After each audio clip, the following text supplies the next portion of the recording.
Good morning, everybody. Good morning. Day 99, just spiritual healthcare. Here we go.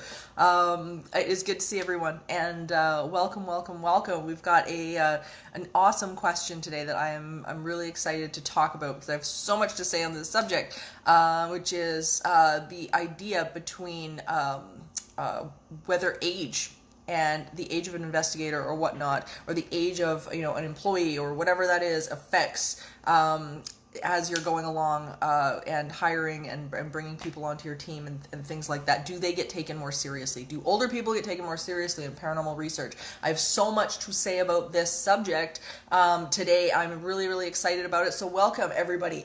Today is going to be about leadership. It's going to be about moving into, as I say, the new arena when we're looking for people, how we're bringing people together, and what it is to be a leader and an effective person in paranormal research, in your job, whatever it is. So welcome, everybody, to Spiritual Healthcare, day 99. Here we go. Good morning to Ed and Marge and Patricia, everybody. Nice to see you all.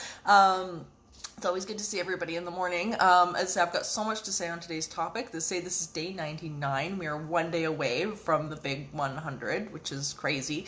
But here we go. So this is going to be really good. I hope you guys had a great day yesterday. It was pretty good here. We're like pretty sunny today and actually very warm today. We're apparently in for a pile of thunderstorms today, so that could be fun. It is good to see all of you. Good morning. Good morning to Hannah. Good morning to Kaz. Nice to see you. Nice to see everybody. Sally, good morning. She's 88 degrees in Texas. You guys are always so warm. I think we're going to be really warm today too. We're going to be, I think, like 26 or 27 today, which is, I don't know what that is. It's in the 80s, I think, in Fahrenheit. But yeah, it's going to be warm as well. So good morning to Brandy and Shadow, who are sitting in the 100 days. We're 100 days tomorrow with spiritual healthcare. That's crazy. I had no idea we'd be doing this for 100 days, but here we are. Here we go. That's great. It's great. And everything that we've done, everything that's come together, I think today's topic is going to be so great for this because we're really, I think, we're launching into that 100 number, and today it's going to be about it's launching us forward. It's going to be about things like leadership and whatever. And Marge is saying we got to celebrate tomorrow. Absolutely, we got to celebrate tomorrow. That's like, we're hitting a milestone, you guys. So 100 of these. We're going to be here. This is so good. So good. We got to do something. I'll figure that out today. Marge is saying we should all Zoom. I think that's a brilliant idea. I am a Zoom novice. I'll warn you. I'm a Zoom novice, but I think that's a really fun idea. I think that's super cool. It is. I think that's a great idea. So I will. I'm gonna come up with something today and figure it out. Because I think we have to do something for number 100. Like, it's really amazing. This is super cool and really amazing. I love doing this with you guys every day. It's incredible. And now we're sitting at day 100. That's amazing. And today is all going to be about, as I say, leadership in the paranormal field. We want to talk about what it is that we were created for, why some people do better in this field than other people in terms of their ability to lead, and that goes into jobs and entrepreneurship and all of that as well. So it all is going to translate over. I'm going to give you guys an insight into how I look at people when I'm bringing in contracted employees and whatever, because I think it will help you guys reshape how you're bringing people into your world as well. Because I don't just do it for Entity Seeker. I use it for sort of as a litmus test for people, just in general. So I think you guys will get a lot out of this, and it's something that I think we have traded in this world, the idea of business for busyness, and we want to split that apart and figure out what's going on there. So there's lots to discuss today, lots to talk about, and this is going to be really good. I'm excited. So good morning to Dawn. Nice to see you. Nice to see everyone.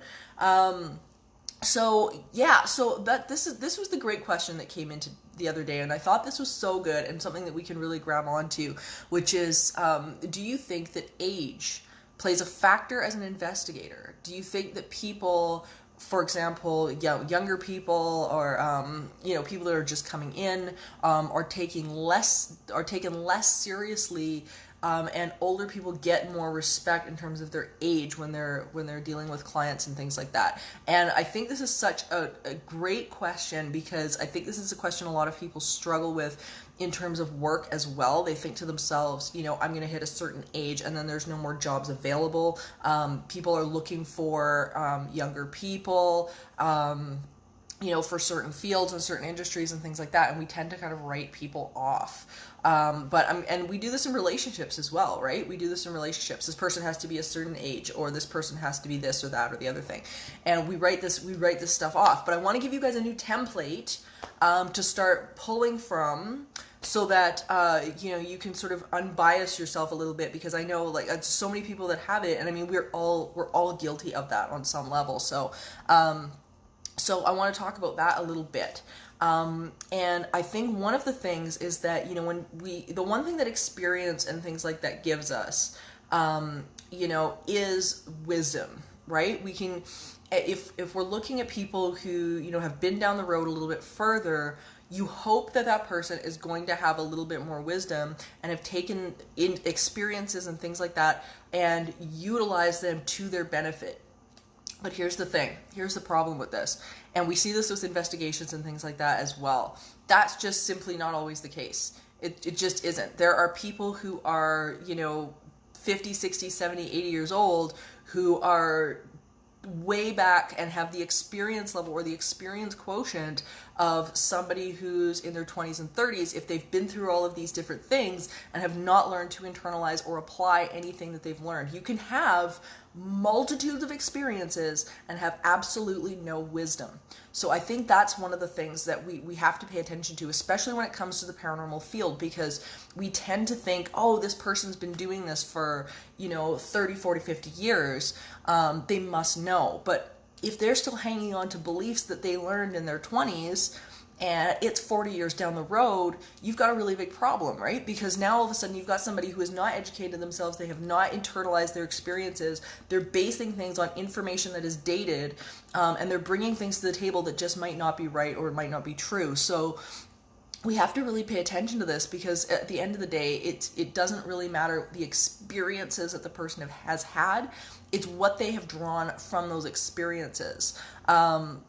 And one of those things is called the emotional quotient. Okay, because we think of things like IQ, right? Like an intelligence quotient. We think of our ability to think, to have a high level of book smarts, high level of that high level of IQ, but we miss out on two very important things. And this is something I look for in fellow investigators, as well as people in my life that I'm going to be either working with or being close with or anything like that. They've got to have both the adaptability and the emotional quotient as well. And we don't talk about those things. And these things differ at various ages. They are not age specific. And so often when we look at things like busyness, we have often traded effectiveness for that busyness. So we'll talk about that first, and I want to get into the emotional quotient because I think it's really important. So when we start to look at the way people sort of view business, view the world, especially even when it comes to like entrepreneurship and investigations and stuff like that, we have really traded this idea that if we're really, really, really busy, then we must be doing business of some sort. If we filled our day with all of these different things, then that must be business. And that's just not true. We have to start to pay attention to how are we being effective in our world. So this doesn't always have to be with business. This can be with our personal lives. This can be with a relationship. What are we doing that is proving effective? If I talk to, say, for example, my partner for 2 hours of my day, and my day is, crazy with a bunch of other things. But if I talk to him for those 2 hours, and those 2 hours are effective and impactful, then that can work out really, really well, because it's not the amount of time, it's the effectiveness of the time that you're putting in. you know, if we were just sitting there, for example, if we were sitting there on our phones or whatever, we could spend 8 hours together sitting there playing on our phones and have absolutely no effectiveness whatsoever, even though we're still in the same room, the same space with one another. So we have to start looking at measuring effort versus measuring impact. Okay, so I want you guys to start thinking about this a little bit different, is that instead of taking a look at the effort that you're putting in, I want you to start looking at the impact that you're putting in. And as I say, this translates into a bunch of different areas. This is not just business, although it is massively important to a job, because if we are having impact, if we start measuring and focusing on impact instead of the amount of effort that we're putting in, we can start to eliminate this problem of this busyness craze that people seem to have. I know it's funny because I know a number of people in my world that are they are, you know, business owners or have started like 1, 2, 3, 4, 5 businesses, and it's crazy. You know, you'll ask them, you know, how are you doing? And the first thing out of their mouth, oh my God, I'm so busy. Oh my God, I'm so busy. I'm so busy. I'm so busy. And you know, you'll look at where they are or where they started compared to where they are now, and they've really not moved very far. They may have had, you know, 1, 2, 3, 4, 5, 6 years, and you've got you know, this long list of all these different things that they've done, but ultimately, where are they compared to where they were? And it's usually that distance is not very far. So we have to start looking at effort versus impact. And if we watch impact and not the energy that we're expending, we can tend to start to have a different model. Now, this is something that, as I say, age has zero things to do with. It really doesn't. This is the old model.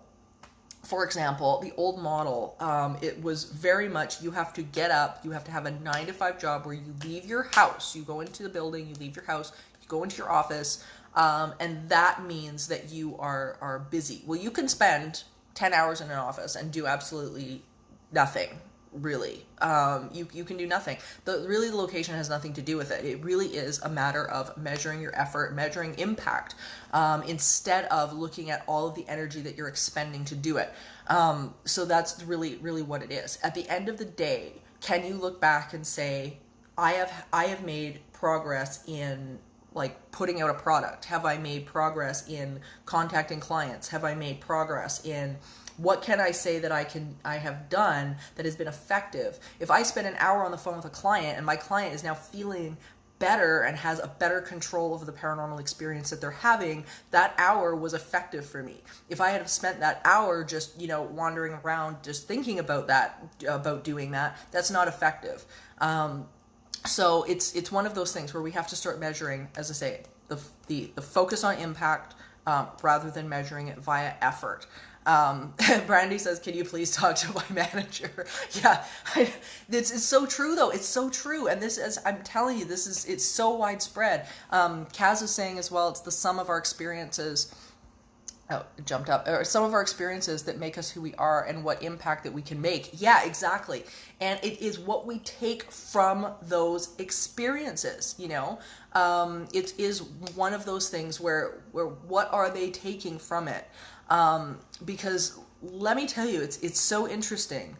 The emotional quotient, when it comes to these things, people who either can or cannot see your vision, really begins to play into this. How big can they think? What are they, you know, what is their ability to adapt to the new situations that are coming? When we are super busy, then oftentimes we are busy in areas where we are not being effective. So here's the other side to this. So if we are spending a ton of time being busy in something where it is, yes, it's taking our time up, we're doing our thing and whatever, and we can see the fact that something's happened. If we are not being effective during that time period and we've made, you know, X amount of progress, then or a very small amount of progress compared to somewhere where we could spend less time and be more effective, then we're going to see an explosion and expansion of our goals moving forward. So this is something I think we have to start to look at and understand. The other problem with this, and we see this with younger people coming into sort of the investigative or research field, and you guys have probably seen this in your world as well, in other job areas and stuff like that, is that people who are given or put into leadership positions that they didn't grow themselves, they don't know how to do. And so here's this is such a big deal, especially when I look at a lot of paranormal shows like this, and I see this all the time, and I've seen this in my own world, in terms of people who I've worked with and things like that who are into other industries, is that people that all of a sudden jump into leadership that they have not grown from the ground up, they don't know or understand the inner workings of how that leadership or how that process has to be run. So these people, for example, and you can take some of the reality shows, for example, as a good explanation for this, where you see these people who are plucked up off of a casting call or something like that because they look good or they look cute or something like that, and then they're thrown into a situation where it's like, okay, now you're going to go lead the team, you're going to go help this family, you're going to go solve these problems. But the problem is that they didn't grow that process themselves. And when you don't grow the process, trying to get in there and then trying to understand and learn the minute niches and whatnot that are within it is really, really difficult. It's like you've got two different arenas, and you've got one arena and you're sitting in the corner of the one, and you want to be in the center. You want the center opportunity, and you're off in the corner. But the problem is the person often has not mastered their corner in order to get to the center opportunity. So when they get to the center opportunity, they don't know what to do because they didn't master the corner they were in to begin with. And this is a really big problem, because when you don't master your corner, you get pushed into that center opportunity, and then you don't know what the hell you're doing. If you don't have the expansion joint in your plan, then you will not be able to handle the blessing when you get it. So this is something we have to understand this. We've got to, we're praying for stuff, and we're wanting to manifest stuff that we get it now, that we are not going to be able to handle or deal with it. So that's where this adaptability idea comes in. Okay? This is where the adaptability comes in, because let me tell you, there's nothing more frightening than a frightened leader. Like, zero things more scary than a frightened leader. I guarantee you, if you were sitting on an airplane and that pilot came out and said, there's going to be a little bit of turbulence, everybody just chill out, you wouldn't worry too much. But if you've got like somebody coming out of that cockpit and they are freaking the hell out, like, you're going to start freaking out. There is nothing more terrifying than a frightened leader, let me tell you. So when we start to talk about things like the emotional quotient is the person's ability to handle those ups and downs, right? That's the emotional quotient. It's that pilot coming out of the cockpit and going, you know what, everybody just chill. It's all cool. We got this. Everything's good. And the ability to do that. So when I'm even looking for people who ask me, can I send in a resume? Can I, whatever, I want to help out on an investigation. The emotional quotient is a big one for me. There's a lot of people who are very, very skilled, IQ wise. They're very smart. They have 1 million degrees behind them and like 1 million little letters after their name. And they have zero emotional quotient. Like, when the chips are down, can they handle it, or are they going to lose their shit? And that's a big deal. And it's a big deal not only, as I say, within the job market, but it's a big deal within, like friendships. It's a big deal in relationships. It's a big deal in all of these different areas. Can you, when it comes down to it, it's the whole for better or for worse thing. How are you going to handle it? How are you going to deal with that emotional quotient? So we have to really start thinking about what that looks like. Can these people deal with it? So when I'm talking with individuals, say for example, who want to come on an investigation or something like that, if I'm thinking of bringing someone there, the emotional quotient is massive. Because they might have done 1 million things on paper, but really at the end of the day, what does it matter? It really doesn't. You can have somebody who is better at the job than some that has been in it for a year than you have somebody who's been in it for 30 years and still can't handle it. So it's a big thing. So let's talk about the adaptability aspect of this, because I think this is where a lot of people struggle, and a lot of people are, of course, sitting right now when we start to look at moving into, of course, changing our business, changing our way of life, changing what we're doing right now. Good news from the UK front. I was reading today in the Daily Mail that they have figured out, or they think they've figured out they're experimenting right now with a vaccine for COVID-19 that is working. So that's exciting. They're very excited about it. That was coming out of Oxford University, I believe. So that's really cool. Very, very promising. Very, very exciting. But here we are. We're in this situation, right, where we have had to adapt over the last year to new business practices, new ways of life, and things like that. And our ability to be adaptable is such a massive thing. When it's so easy, for example, to get an idea like, I'm going to start a business, or I'm going to start, a new, I'm going to change my business around, or I'm going to start this new relationship, or I'm going to start, whatever it is for your world. A lot of people sort of take the vows and say I do to something they have never seen. They've never seen it. And that can be a really dangerous situation. So Sally is saying, I noticed that sometimes investigators will be very aggressive towards the spirit, and some will be very kind. I was thinking about it, or I was thinking it was just style, but maybe it's lack of experience. Yeah, it's, a lot of it is that. A lot of it is people copying what they see on TV. They're going into something that they're not understanding. So they're going to put on this bravado, not realizing that you're dealing with non-physical energy, which you cannot see. You are not going to win that battle if you get into a battle with it. We have to start to ask ourselves, when we're asking for something that that we really think we really want and whatnot, are we saying that I do to something that we have not seen?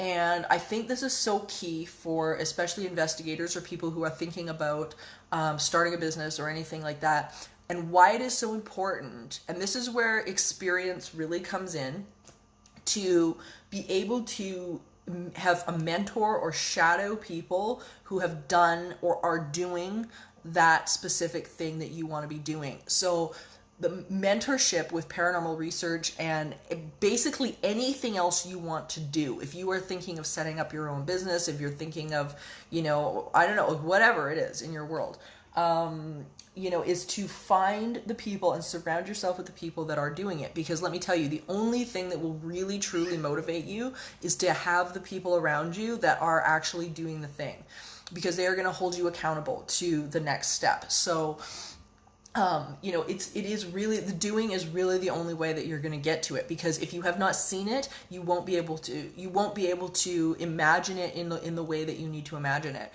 You've got to be able to start to step into it and start to actually to work the work and work the job, so that you can start to see what it is that you are saying I do too. Because often, are you in it for better or for worse? Oftentimes, like, we see it in the, wedding vows and things like that. And, everybody's up there and going, oh, yeah, I do. And everybody's looking all pretty and, all done up and whatever. But, have you seen it when it's sick, right? Like, with a situation, when the situation is sick, have you seen it? Most people haven't. And we say I do to something we haven't seen. So we have to be able to understand and to step into what that looks like, and the only way to do it is to start to do it. And the best way to do that is to find those people around you that you can go follow around. And the great thing is a lot of the time in this industry, in the paranormal field, there are plenty of people that will do that with you, which is super cool. I always recommend to people the academic aspect of it before they do anything else.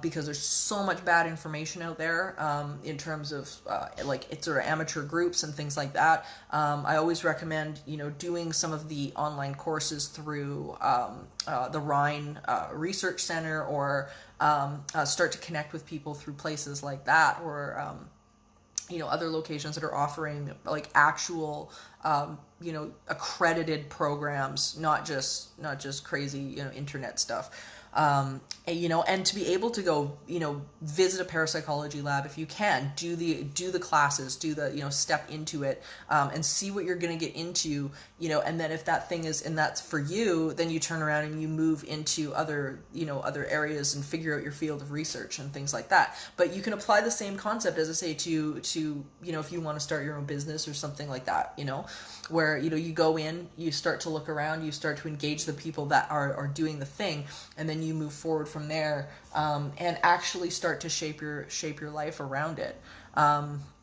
It's interesting because, as I say, if we start to look at our effectiveness, we begin to realize whether or not our life is just cluttered up, right? So if our life is cluttered and we're measuring by effort, the idea of having impact on the situations that we want to have impact on, we're going to start to see that clarity a little bit better. And we start to look at it. I always hire this way. Like, I measure my days this way too. I'm not just like talking out of my ass. This is how I've built what I've built with Entity Seeker and stuff like that. 'Cause most people give roughly 80% of their time and their day and whatever to things that we have to do, and about 20% of what we do to things that we are created for. And it should be the other way around. 80% of that time should be the things that we're created for. 20% of that time should be the things that we have to do. And it's a big mind shift, because most of us were not brought up that way. We were brought up, you do the things you have to do, and that should be your day. But it really needs to be the other way around. And when you've got effectiveness and you're measuring by impact, you can do that. You can have that 20% be the things that you have to do if you're impactful, and then the rest of it needs to be the things that we are created for. Your gift, your calling, your vision, whatever that is, that 80% should be there, so that you've got maximum effectiveness and impact into what you want to do. And Hannah's got a great comment here, if I can bring it up, and she's saying, mentioning to Sally, that's a really interesting statement. I always feel bad at the thought of being aggressive towards a spirit, because they're there for a reason. In my experience, I've never found coming in contact with human spirits scary, but the thought of the demonic entities terrifies me. Yeah, and it's, and I think in no situation, no matter what the entity is fear or anger or upset, because again, we're great comments about the emotional quotient. As soon as you're getting into anger or rage or anything like that, as soon as you're getting into those emotions, your emotional quotient is shot. It's like, for me, it's a total deal breaker. I'm like, you're out, because when situations get bad, how do I know how that person is going to respond, right? Like, everything that they're doing in the moment is going to tell me, it's giving me information and data about how somebody is going to push forward in the hard times. If they can't handle the small stuff, then what are they going to do when crisis actually really hits? Whether it be, emotional, financial, a haunting that's not going very well, whatever that is, I got to know how they're going to be. And that can be a really, really difficult thing. But when we start to look at emotional quotients, then we can start to figure that out. So I wanted to read you guys a little bit from probably one of the top businessmen, in my opinion, in the world, which is Mr. T.D. Jakes of the Potter's House. And he wrote a fantastic book called Soar, and it was all about business and entrepreneurship and how to do that, because he leads classes and courses all over the place about all of this stuff. And his book Instinct is one of my favorite books of all time. It's really good. And I wanted to read you guys a little section out of this, because I thought it was absolutely on point for today. So check this out. In order to activate our instincts, I'm convinced that everything starts with exposure. You cannot be what you do not see. It isn't that exposure that gives us instincts. It's that exposure awakens the instincts and stops us from ignoring what we know to be true within us. Most people adapt to their environment more quickly than they should. They adjust themselves to the situation, rather adjusting their situation to the dreams that they have inside. You'd be surprised to find that you have accepted and adapted to being much less than what you're capable of becoming. It's alarming that people seek to fit in without considering the power they have to cultivate the gifts they've been given. You may have even been mystified as to why you aren't further along in life. You've checked off all the boxes on the recipe for success, yet you find yourself falling short. Isn't it time for you to understand what you've been given and how to sift the stirrings within so that your survival instincts can surface? And I love this because I think it is genuinely on point. I think that adaptability factor is a big deal, and we have to keep in mind we often adapt to things that we shouldn't. We just do. We just adapt to things that we shouldn't. We have to pay attention. Are we being effective? What are we adapting to? What is our emotional quotient? And what percentage of the time are you giving to being effective and your impact compared to being busy? It's really, really, really important. So before we go, we got to do some affirmations to get ourselves into the right headspace for our day moving forward. So everybody take a breath.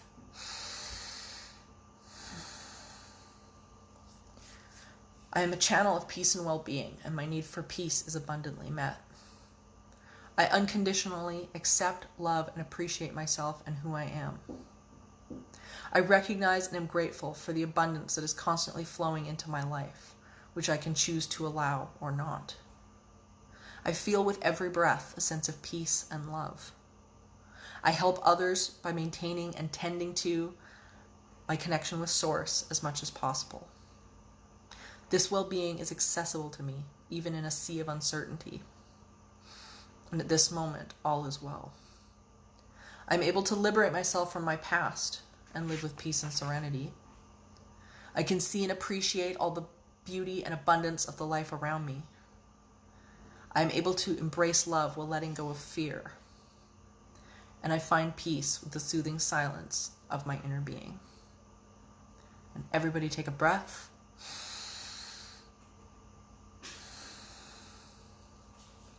Thank you guys so much.